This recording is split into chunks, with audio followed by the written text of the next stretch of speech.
So I think we've learned enough to understand the backtracking algorithm pattern. It's essentially based on the DFS algorithm that we already talked about. In this case, we're going to apply it to a binary tree, not a binary search tree, but just some regular binary tree. So it's going to be recursive, and the best way to understand it is to talk about an example. So let's look at one example question we could be asked. We're asked to determine if a path exists from the root of this tree to a leaf node, but the restriction here is that it may not contain any zeros. So we want to find a path from the root to any of these leaf nodes as long as the entire path does not contain any zeros. And let's say we can return true if that is the case, and if we can't, we return false. So obviously we're going to try this recursively. So we're going to start at the root node. What we want to verify is that this is not a zero, because obviously if the root node is a zero, there won't exist any paths from the root to any of the leaves that doesn't contain a zero. So in this case, 4 is not 0. So we're here so far.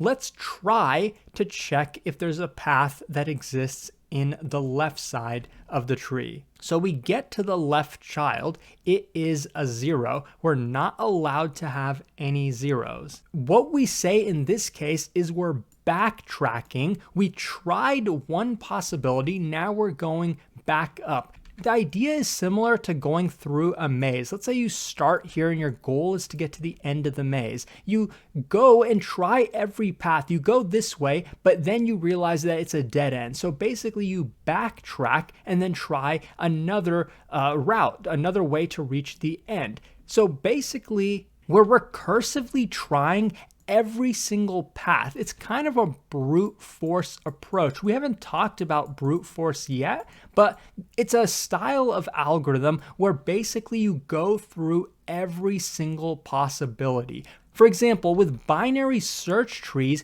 we know that to find a value that we're looking for, we can take advantage of the sorted order property. If we're looking for a value greater than 4, we would look in the right subtree. We wouldn't even consider the left subtree.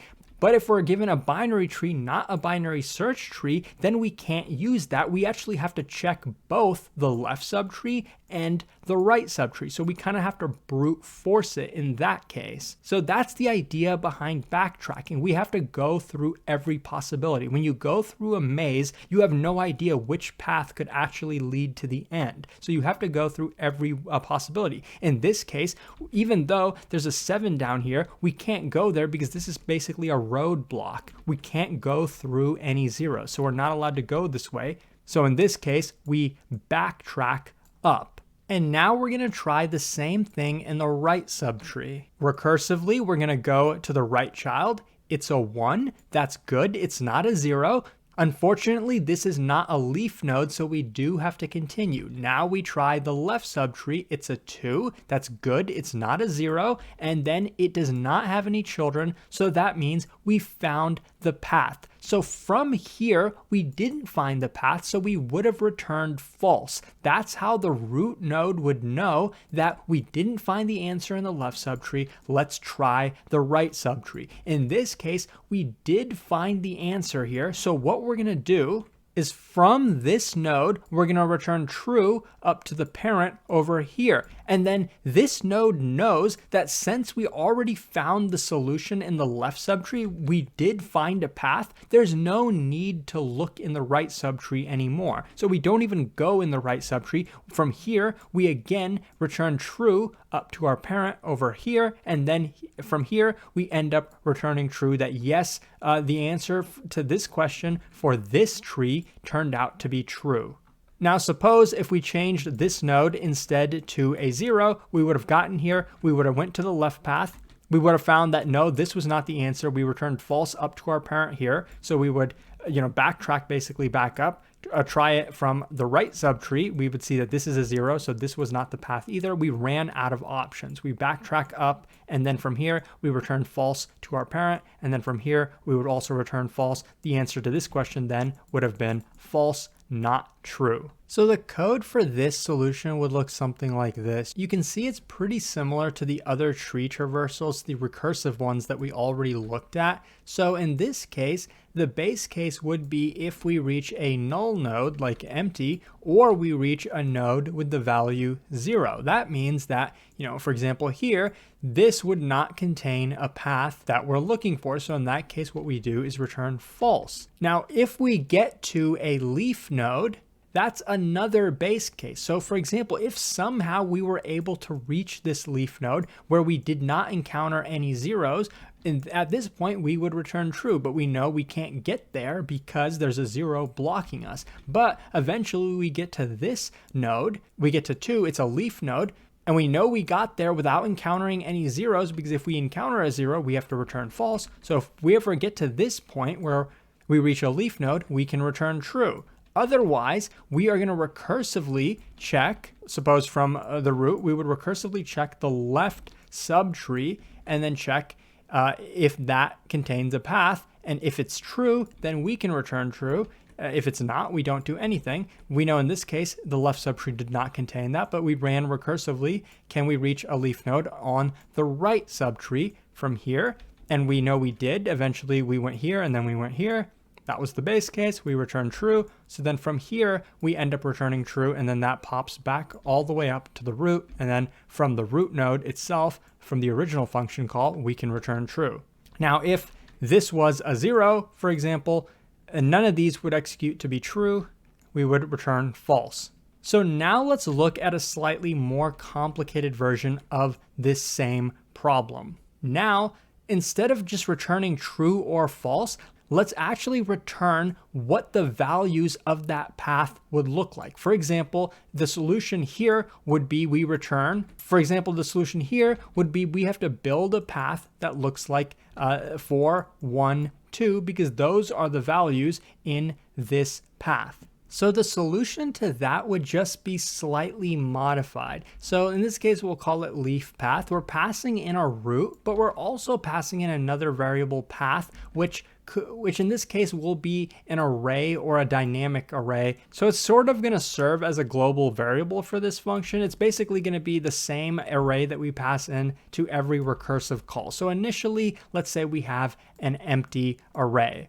We start at the root. The root is not null and it's not equal to 0, so we don't execute the base case where we return false. Now, we're still going to return true and false to indicate whether we found the path or not, because that's going to tell us whether we can stop looking or we should continue looking. For simplicity, let's assume that there's only one path from the root to a leaf node that's a valid path that doesn't contain any zeros. Because if we have multiple paths, then we get into the question of which one should we return. To keep it simple, we're going to assume only one path will exist at most. So maybe we'll have 0 paths or we'll have one path. In this case, we have one path. So we start at the root. We don't execute the base case. So what we're going to do to our path is we're going to push the value from the current node. So we're going to push the value 4. So assuming that this is our path so far, we're going to push the value 4. And by the way, I'm actually going to swap the two values of these two nodes because that's going to illustrate this algorithm a little bit better. So let me do that. Now, how the rest of the algorithm is going to execute, we're going to check, does this have any children? It does. So we don't execute this. We haven't reached a leaf node. We call recursively to check if there's a leaf path in the left subtree. We pass in the same path variable. Basically, we're not creating a new copy of this variable. We're just passing the exact same reference to this array into the recursive function. It works pretty much exactly the same in most languages. So we're at the left child, but here we know that the same base case is going to execute because the value is 0. So here we're going to return false. So we pop back up to our parent, we backtrack.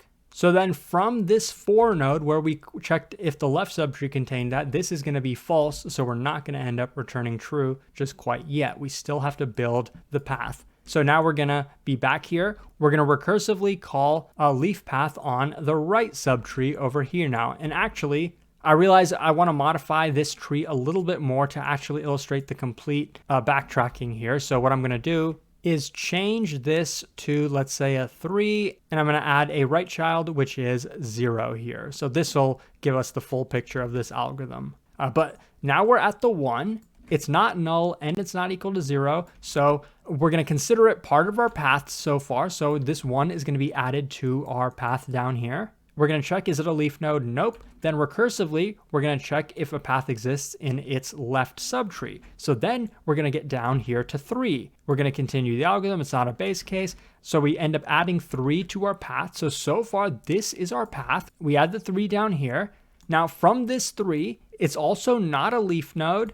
We recursively check if we can find a path from the left subtree, but we see that the left child is null. So here we're going to return false. So from the left child, it didn't have a left child, so we returned false. So that means we didn't find a path yet. Then from this node, we're going to check its right child using this recursive call. And this is also going to return false because while this node is not null, the value is equal to 0. So from here, we return false up to our parent. So then this is going to evaluate to false over here. So we're not going to return true. Now, this is the interesting case. This is part of the backtracking. Since we originally were considering this path, we were checking, does this path lead to a solution? Now we know that none of the paths from 3 lead to a solution. So while we were building up our path, now we have to backtrack. We have to say we tried this path, but it didn't work for us. So we have to pop 3 from our array. And by the way, a dynamic array in this case is essentially being used as a stack for us because we're pushing to the array and we're popping from it. So we're essentially using it like a stack. But we're popping. This is important to backtracking. So then we recursively get up to this 1. We know that its left subtree did not lead to anything. Let's try the right subtree. So here we would call leaf path on its right subtree. We would get to 2. We would check, is it null or equal to 0? Nope. So then we're going to say to our path, let's append 2. So right now our path is 4, 1, 2. We removed the 3. That was very important for us to do because otherwise we would have gotten the wrong answer. At this point, after we append it, we check, is this a leaf node? It is a leaf node. It does not have any children. So at this point, we found our answer. This is the first time we're returning true. So we're going to return true. So we're going to return true from 2 back up to the parent over here. And from here, we know we were calling leaf path on the right subtree over here. And so since that evaluated true, we can return true from there. And then all the way at the root node, we're going to execute this again, and it would return true. So then we did find the path. And in our path variable that we passed in, it would now be populated with the path that we were looking for, 4, 1, 2. So backtracking is an algorithm that can actually be used on more than just binary trees. It's similar to the recursive algorithms we talked about earlier, like the Fibonacci sequence, but understanding the fundamentals that we talked about here will serve as a really good foundation for understanding more complicated versions of backtracking. The ideas are the same, where you maintain some kind of solution, keep adding values to it as we're trying to search for a solution, but as we find out that we went down the wrong way, we pop from the solution then. By the way, in this case, since in the worst case we would have to traverse over the entire tree, the time complexity for both of the backtracking algorithms we talked about would be big O of n, where n is the size of the input tree. And that's usually the case for backtracking. It usually is a brute force algorithm, so it would, in the worst case, run over all possibilities. In this case, that means the size of the tree.